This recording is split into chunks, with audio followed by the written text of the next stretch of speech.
राणा साहब, आज मीडिया से गुफ्तगू में आपने कहा कि सियासी डायलॉग या अदालती फैसलों का आपस में कोई ताल्लुक नहीं है, सब चीज़ें अपनी अपनी जगह पर चलती रहती हैं, इन चीज़ों को बहाना बनाकर सियासी डायलॉग का अमल नहीं रोका जाना चाहिए। राणा साहब, ये कैसे मुमकिन है? अगर अभी भी पीटीआई के लोगों की गिरफ्तारियां हो रही हैं, इमरान खान की भांजों की गिरफ्तारियां हो रही है, मतलब हुकूमत डंडे का इस्तेमाल कर रही है, तो कैसे फिर बातचीत का माहौल पैदा हो सकता है?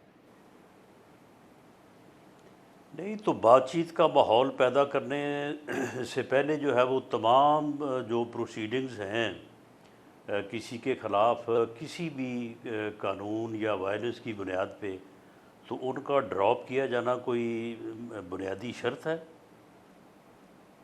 क्या इस तरह से कभी कोई डायलॉग हुए हैं? अगर किसी ने कोई क्रिमिनल ऑफेंस किया है, वो 24 नवंबर हो, 26 नवंबर हो या 9 मई हो, या उससे मिलता जुलता कोई और केस हो, जी। तो क्या उन केसेस को ड्रॉप करना या उस प्रोसिक्यूशन को ख़त्म करना जो है, ये यानी कंडीशन है मुज़ाकरात की? अगर ये कंडीशन है तो फिर ये कंडीशन वो पेश करें। वो तो कहते हैं कि वो अपने केसेस जो है उनको बाकायदा जो है वो कोर्ट ऑफ लॉ में लड़के जो है वो बरी होके आएंगे, इसके ऊपर हमने बात ही नहीं करनी। इमरान खान की रिहाई से मुतल्लक उन्होंने, जब वो कमेटी हमारे साथ बैठी तो उन्होंने कहा था जी खान साहब ने अपनी रिहाई से मुतल्लक बात से हमें रोक दिया है, तो हमें जो है वो बात दूसरे इश्यूज़ के ऊपर करनी है। तो ये चीज़ें जो है ये इनका इस बात से कोई ताल्लुक नहीं है। लेकिन राणा साहब, हाँ, जिस जब अंदाज में बातचीत गिरफ्तारियां शुरू हो रही हो, हैं, टेबल पे बैठें, तो फिर ये इशू भी डिस्कस हो सकते हैं। लेकिन राणा साहब, जिस अंदाज में गिरफ्तारियां हो रही हैं, जिन मामलात पर हुई नहीं, उस पर तो सख्त सवालात उठ रहे हैं ना आपकी हुकूमत पर, क्योंकि जैसे अलीमा खान साहबा के दो बेटे 27 माह बाद उनको गिरफ्तार किया गया है 9 मई के इल्जामात पर, जिनमें से एक बेटे के हवाले से उनकी तस्वीर कि वो शायद चित्राल में मौजूद थे, तब भी उनको गिरफ्तार भी किया गया, घर से गिरफ्तार किया गया, उनका अदालत ने 8 रोज़ा रिमांड भी दे दिया है। दूसरा बेटा जो कि पाकिस्तान में आया 2 साल बाद, उसको भी गिरफ्तार कर लिया गया, उनके हवाले से कोई एफआईआर पहले मौजूद नहीं थी, कोई ऐसी बात हमें नहीं सामने आई कि पुलिस उनको ढूंढ रही हो या वो मतलूब हो। तो 27 माह बाद गिरफ्तार करेंगे और इस तरीके से करेंगे तो सवाल तो उठेंगे ना। तो ये सवाल कहाँ पे उठेंगे? ये सवाल हुकूमत के खिलाफ उठेंगे। ये सवाल जो है वो उस अदालत में उठने चाहिए जहाँ पे उन्हें गिरफ्तार करने के बाद पेश किया गया है। सर, सियासी गिरफ्तारियां होंगी तो सियासतदानों से, हुकूमत से सवाल होंगे। आपके जब आप ऑपोजिशन में थे और आपके दीगर रहनुमाओं को गिरफ्तार किया गया तो सवाल आप लोग भी यही कहते थे ना, पॉलिटिकल विक्टिमाइजेशन है, और हम लोग उस वक्त पीटीआई से सवाल करते थे। सुन लेना। हाँ। नहीं, पीटीआई से सवाल करते थे, लेकिन सवाल उनसे यही करते थे ना कि ये जो आपने केस डाला है, ये जो मेरे ख़िलाफ़ उन्होंने कोई 15-20 किलो जो हीरोइन डाली थी, उसके मतलब सवाल करते थे, लेकिन हमने वो सवाल जो है वो अदालत में उठाया था ना। हमने ज़मानत अदालत से हासिल की थी।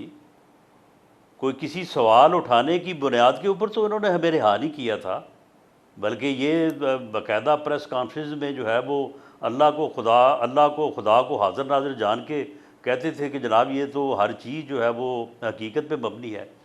मामला ये है कि अगर तस्वीर मौजूद है चित्राल की या किसी बैरून मुल्क की, तो जो प्रोसिक्यूशन है, मैं का केस डिफेंड करने के लिए तो नहीं यहाँ पे मौजूद हूँ, लेकिन प्रोसिक्यूशन के पास भी तस्वीर है। वो कहते हैं कि जी ये उस गाड़ी पे खड़ा है, जिस गाड़ी पे जो लोग जो है वो बैठ के हमलावर हुए हैं जना हाउस पे, और जो आग लगाने वाले जो लोग हैं उनके साथ खड़ा है। आपके कई वुज़रा तो इसका भरपूर दिफा भी कर रहे हैं, और शेरशाह के हवाले से बात की जा रही है कि वो हसन न्याजी के साथ ट्रक में मौजूद था।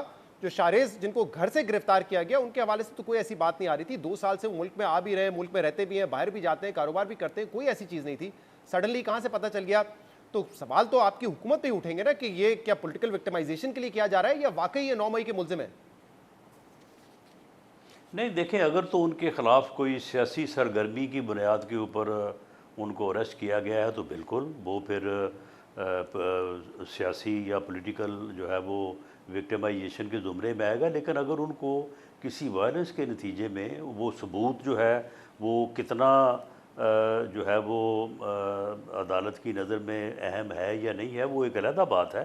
लेकिन अगर किसी क्रिमिनल केस या वायलेंस से मंसूब करके उनको पकड़ा गया है, तो वो सवाल जो है वो अदालत में उठेगा और वहाँ पे डिस्कस होगा, और देखा जाएगा कि उसकी कितनी जो है वो अहमियत है या कितनी उसमें जो है वो सच्चाई है। आप खुद कानून के तालिब इल्म हैं, आपको इस बात पर शक का इजहार नहीं कर सकते कि मतलब 27 माह बाद कोई गिरफ्तारी हो रही है, कैसे हो सकता है ये?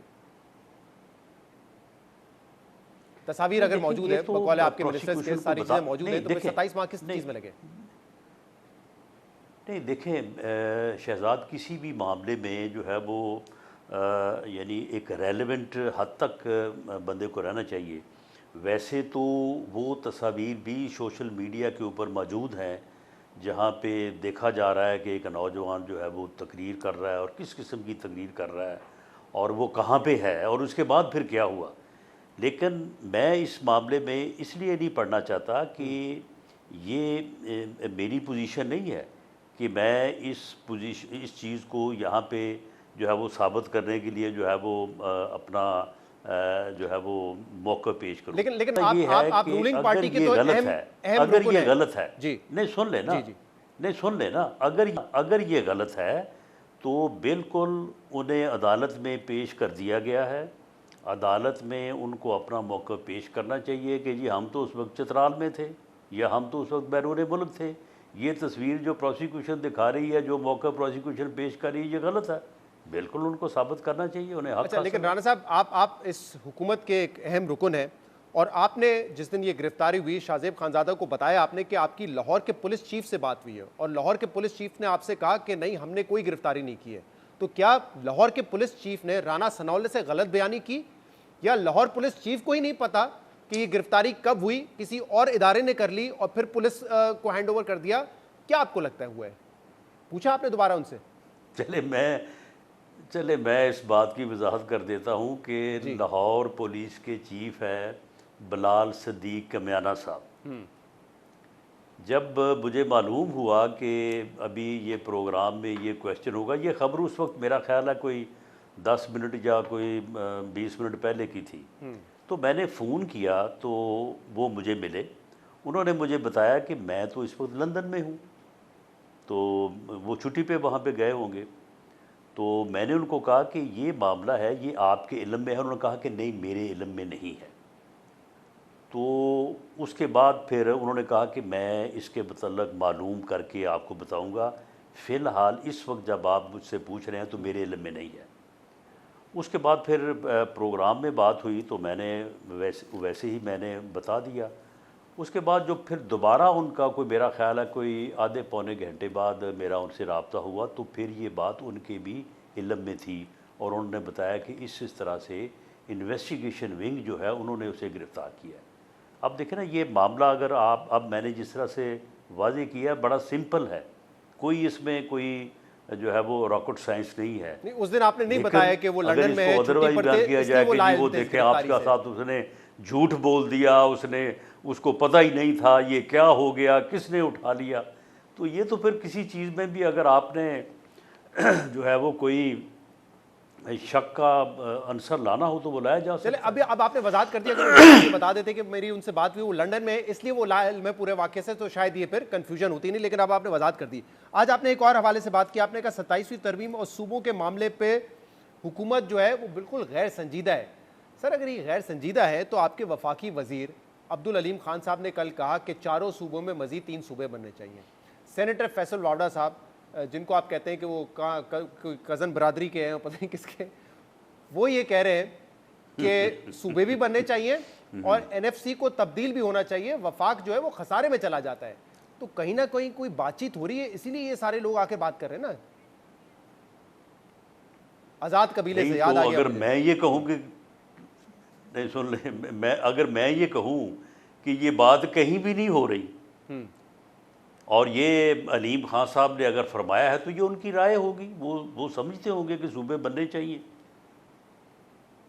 और फैसल वावड़ा साहब की लेकिन भी अपनी अगर ये आजाद राय मामला होगी। कभी कैबिनेट में अंडर डिस्कशन आए, अगर ये मामला कभी कैबिनेट में अंडर डिस्कशन आए, जी भले उसके ऊपर कोई फैसला हो ना हो, लेकिन उसमें प्राइम मिनिस्टर को राय तलब करें या कोई जो है वो एक मामला जो है वो गौर के लिए, कंसिडरेशन के लिए पेश हो, जी तो बिल्कुल फिर ये कहा जा सकता है कि ये मामला अंडर कंसिडरेशन है।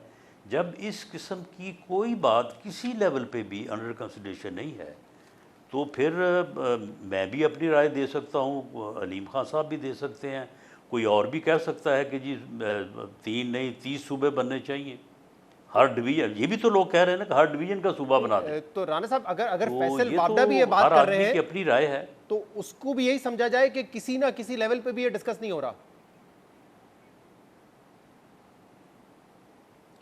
देखिए मैंने जो अपनी मैं ये समझता हूँ कि ये मामला जो जो कि पार्लियामेंट की जो है वो अप्रूवल से और आइन में अमेंडमेंट से मुंसलिक है। जी। ये जब तक कैबिनेट में डिस्कस नहीं होगा इसके ऊपर पेशरफ्त हो ही नहीं सकती।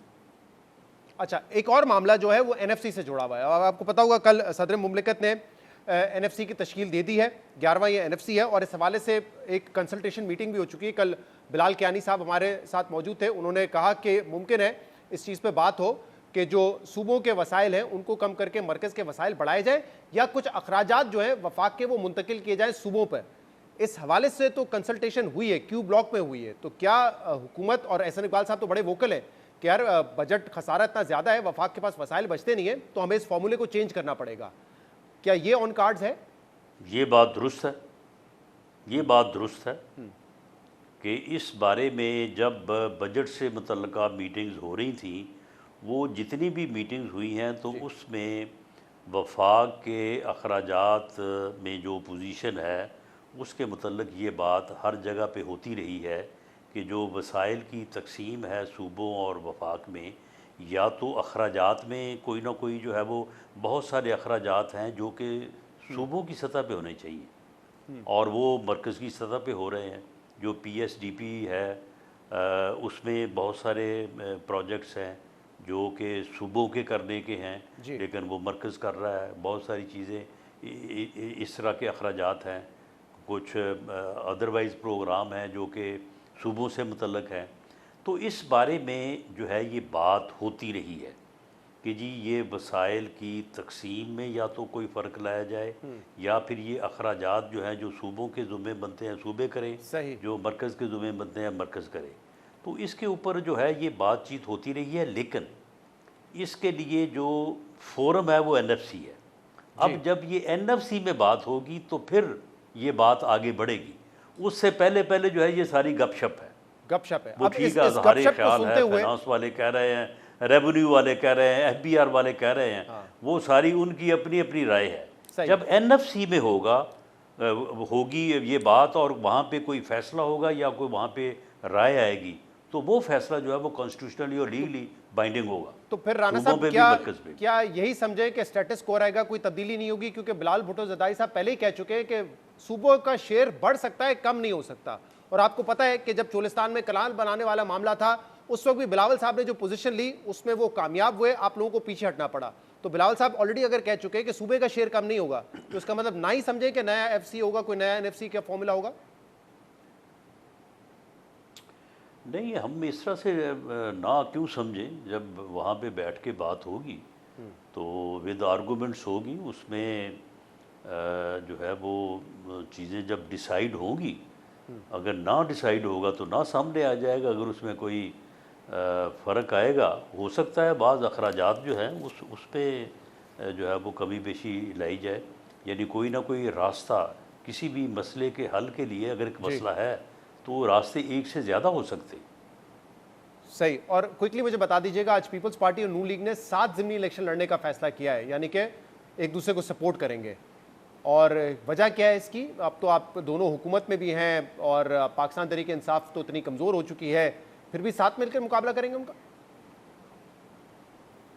नहीं, साथ मिल के मुकाबला करने से मुराद ये है कि दोनों हम कोलिशन पार्टनर हैं और एक दूसरे के ख़िलाफ़ इलेक्शन लड़ते हुए जो फिर माहौल बनता है तो वो मुनासिब नहीं होता। इसलिए ये मुनासिब समझा गया है कि अगर जो है वो किसी फार्मूले के तहत, किसी तरीक़ाकार के तहत जो है वो इस किस्म की सूरत हाल पैदा ना हो तो ज़्यादा बेहतर है। सही। तो उस बारे में आज एक कमेटी की मीटिंग हुई है। वो कमेटी की मीटिंग जब लीडरशिप के पास ये रिकमेंडेशन जाएंगी तो उसके ऊपर कोई फैसला होगा।